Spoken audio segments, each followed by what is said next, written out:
Your mortgage was denied because you already have a personal loan in collections. The loan officer said it gently, like that would make it less humiliating.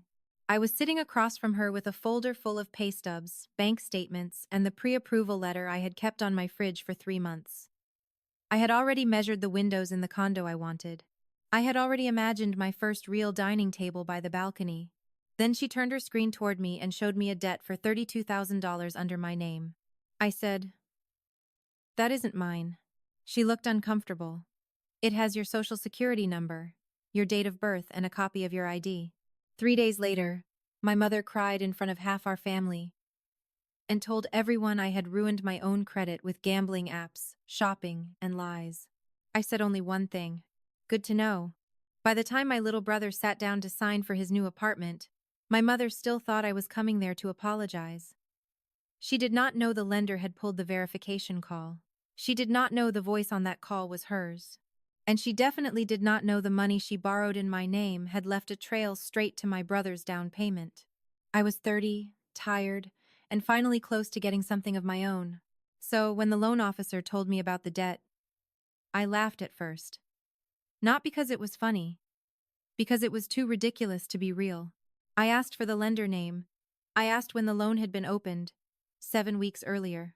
7 weeks earlier, I had been at my parents' house for dinner. My mother had asked to see my ID because she said she needed to update Dad's clinic forms. She complained that everything was online now and too complicated. I handed her my wallet while I cleaned the kitchen. That memory came back so clearly that my stomach went cold. When I called the lender, the first person acted like I was trying to avoid paying. He kept saying, "Ma'am, this account is already delinquent." I kept saying, "I did not open it." Then he said, "The application was verified by phone. The number on file ends in 4,412. That was my mother's number. I asked him to repeat it. He did. Then he said the funds had been released by electronic transfer 2 days after approval. He could not tell me everything until I filed a formal dispute, but he said the receiving name started with E. My brother's name was Evan. That night, I drove to my parents' house. I still wanted another explanation. Maybe someone had stolen all our information. Maybe my mother's number had been used without her knowing. Maybe Evan had nothing to do with it. I wanted to be wrong. I was not. Mom opened the door before I knocked twice. Behind her, my aunt, my cousin Beth, and my father were already sitting in the living room. Evan was in the kitchen, leaning against the counter with his phone. Mom looked at my face and immediately said, "What did you do now?" Not what's wrong. Not are you okay? What did you do now? I said, "Why is there a loan in my name?" The room went quiet. Not shocked quiet. Waiting quiet. My mother put her hand to her chest. "I knew it." My aunt asked. "Knew what?" Mom started crying so fast it looked rehearsed. "She has been hiding things from us," she said. "I told Robert something was off. The spending, the attitude, the secrecy. Now she's trying to blame the family." Evan did not look up from his phone. Dad sighed like I had embarrassed him at dinner. "Claire, if you made a bad decision, own it. You're an adult. Don't come in here trying to drag your mother into your mess." Before I tell you what happened next, remember to like the video, leave a comment, and subscribe if you enjoy real stories about betrayal, family drama, and people finally standing up for themselves. I should have yelled. I should have said the number on the loan was Mom's. I should have asked Evan why the receiving account started with E. But the way they were arranged in that room made me stop. My aunt had come over on a weeknight. My cousin had her purse still on her shoulder. Dad did not ask one question. Evan would not look at me. They already had a story ready. So I said, "Good to know." Mom wiped her eyes. "That is all you can say? After everything we have done for you?" I said, "For me?" Her face changed for 1 second. Then the mask came back. "Do not twist this," she said. "Your brother is about to start his life. We cannot have debt collectors showing up because you were selfish." That was my first clear clue. I had not mentioned debt collectors. The lender had only called me No one had come to the house. But Mom already knew to say debt collectors. I left before she could cry harder. The next morning, the family group chat exploded. Mom wrote a long message about how painful it was to watch a child become dishonest. She said she and Dad had tried to help quietly. She said now they were being blamed for a debt they had nothing to do with. My aunt wrote, "Claire, please just tell the truth. Your mom is heartbroken." Beth wrote, "Your brother does not deserve this stress before closing." Closing. I read that word 4 times. Evan was buying an apartment. I knew that. What I did not know was how he had suddenly come up with the down payment. I screenshotted the chat. I did not reply. Then I filed the formal dispute. I froze my credit. I changed my passwords. I emailed my mortgage officer and told her I believed I was a victim of identity theft. Saying that sentence made my hands shake. 2 days later, I received a copy of the application packet. The signature at the bottom was supposed to be mine. It was not even close. The ID copy was real. The contact number was my mother's. The email address was one I had never used, made with my name and birth year. The loan purpose said home expenses. Then I saw the funding date, March 14. I opened Evan's social media because I already knew what I would find. On March 14, he had posted a photo of a keychain from a property office with the caption, "First step to the new life." Finally, Mom had commented, "So proud of you, my son. You deserve this." I sat on my kitchen floor with my laptop open and felt something inside me go quiet. A decision. The next call came from a collection agent. I asked if there was any recorded verification attached to the account. He said recordings existed but could only be reviewed through the dispute department. So I asked one careful question. Was the person on the verification call asked to confirm that she was me? He paused. The caller confirmed authorization for the application. That was not an answer. That was a crack. A dispute specialist named Marissa called me later that afternoon. She had the calm voice of someone who had heard families do terrible things before. I explained the ID, signature, phone number, and funding date.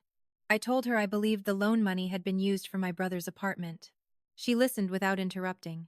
Then she said, "Do not withdraw your dispute, no matter who pressures you." That night, Mom called me 17 times. I did not answer. She left one voicemail.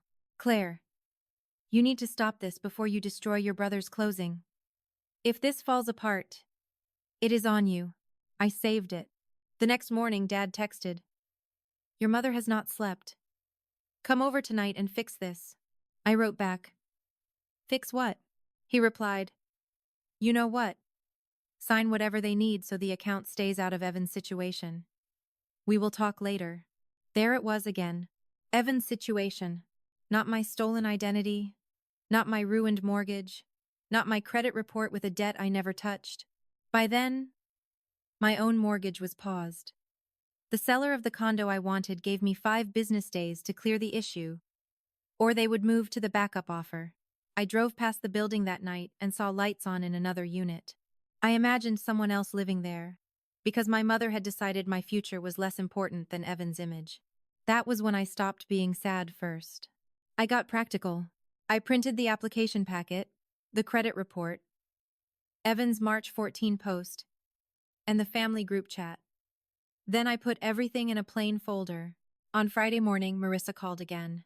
She told me Evan's closing appointment was connected to the same lender group, and my dispute had placed a hold on funds tied to the transaction until identity verification was resolved. "You may be asked to attend if the family claims you authorized it," she said. "Do not sign anything you have not read."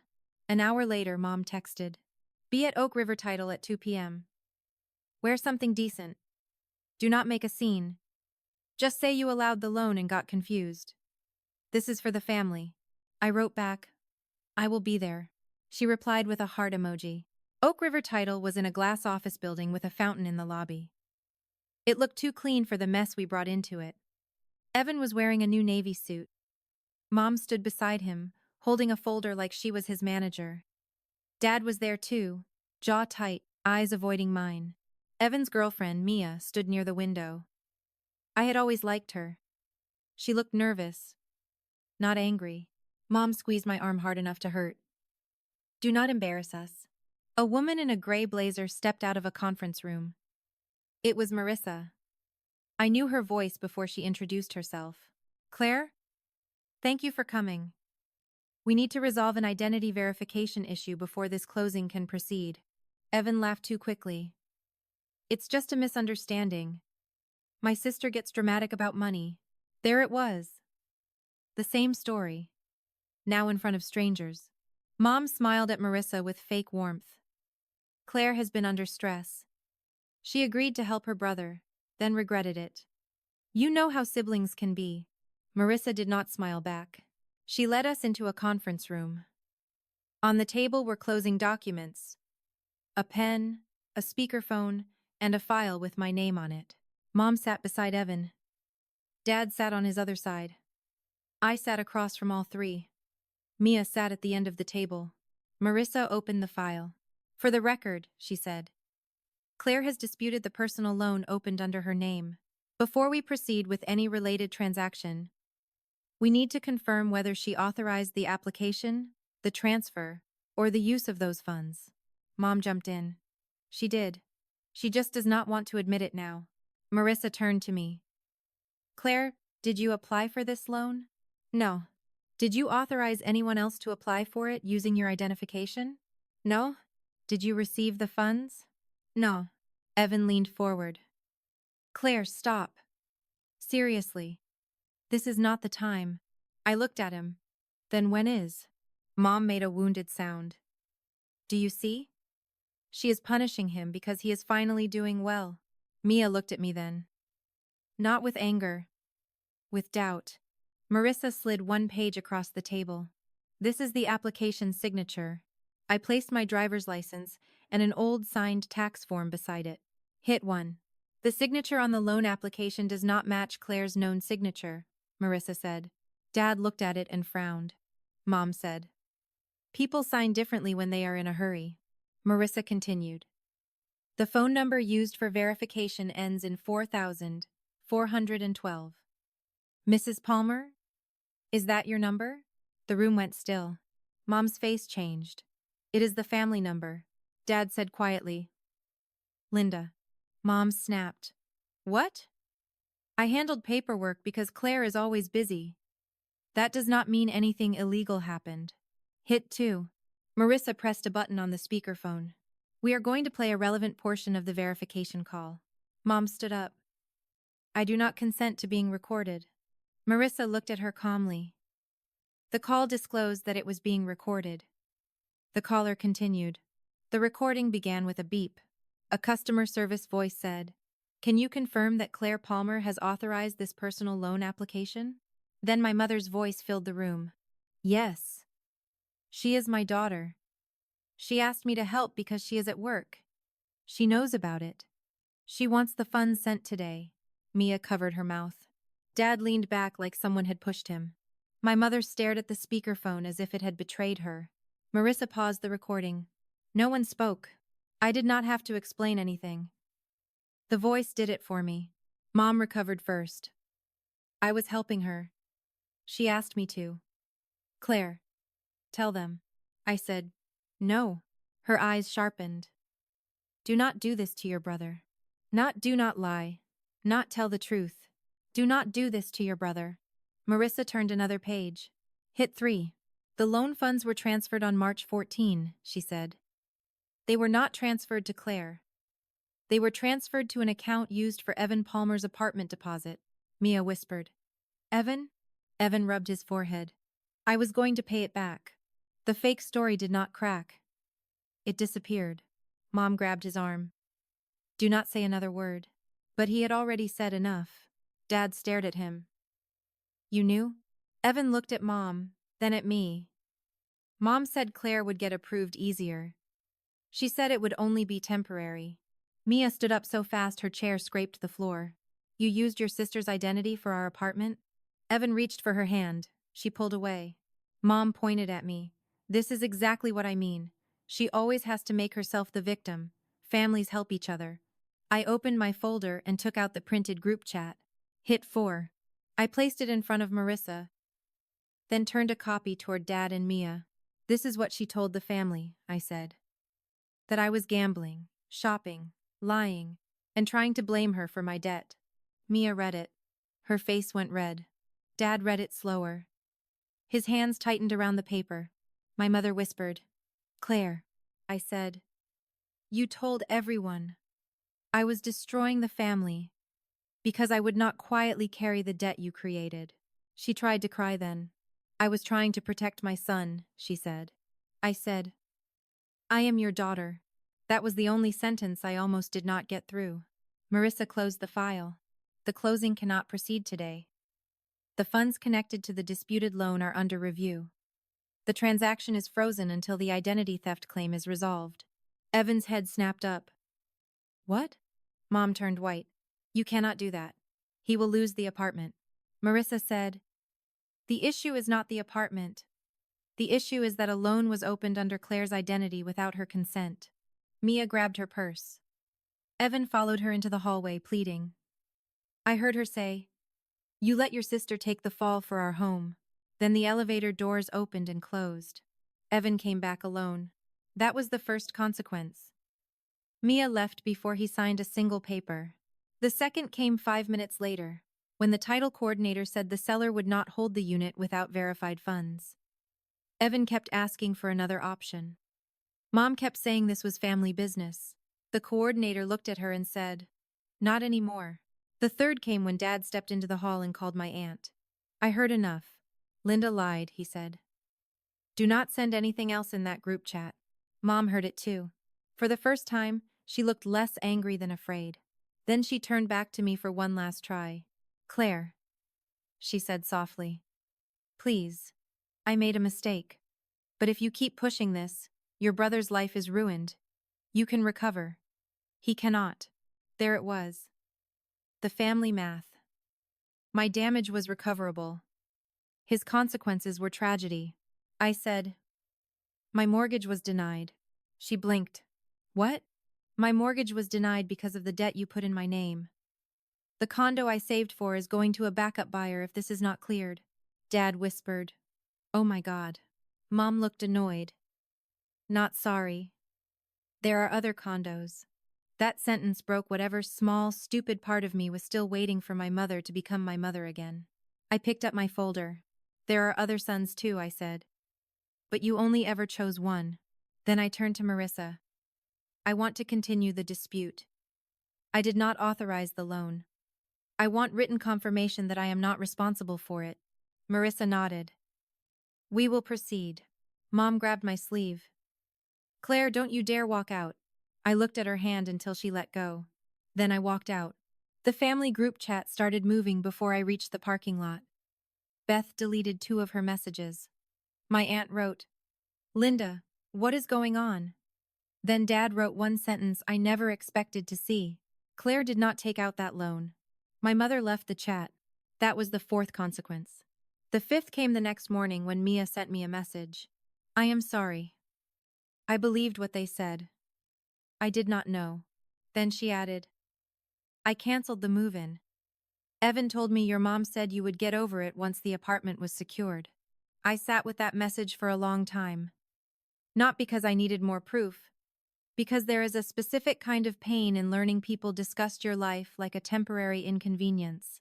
Over the next 2 weeks, the lender confirmed the fraud investigation in writing. The account was removed from my active responsibility while the investigation continued. My mortgage officer worked with me to send the documentation to underwriting. I found another place a month later. Smaller kitchen, better light, no balcony, but a big window over a courtyard. The day my offer was accepted, I did not tell my parents. Dad called twice. I answered once. He said, "Your mother is not doing well." I said, "Neither was I when she used my identity." He said, "She thought she was helping Evan." I said, "She was willing to bury me to do it." He did not argue. Evan sent one long message saying he was sorry I felt hurt, and that he never thought it would go that far. I did not respond. Later, I heard Mia ended the relationship. I also heard the apartment went back on the market. My mother told people I had chosen paperwork over family. But this time, fewer people repeated it. The lie did not travel as well after the recording. My mother eventually sent one text. "You have made your point." I stared at it and realized she still thought this was a punishment. She still thought I had exposed her to win. So I wrote back, "No, I made a record." Then I blocked her. I closed on my new condo 6 weeks later. I brought one friend with me, not family. When the title officer handed me the keys, I checked the name on every page before I signed. Mine. Mine. Mine. Proof that I could survive without being the responsible daughter who absorbed everyone else's consequences. Proof that my name belonged to me. Proof that family does not get to steal your future and call your boundaries betrayal. My mother wanted me to protect the lie because it protected her favorite son. I stopped protecting it. And once the truth spoke in her own voice, I did not have to raise mine. Thanks for watching. If you were in my position, what would you have done?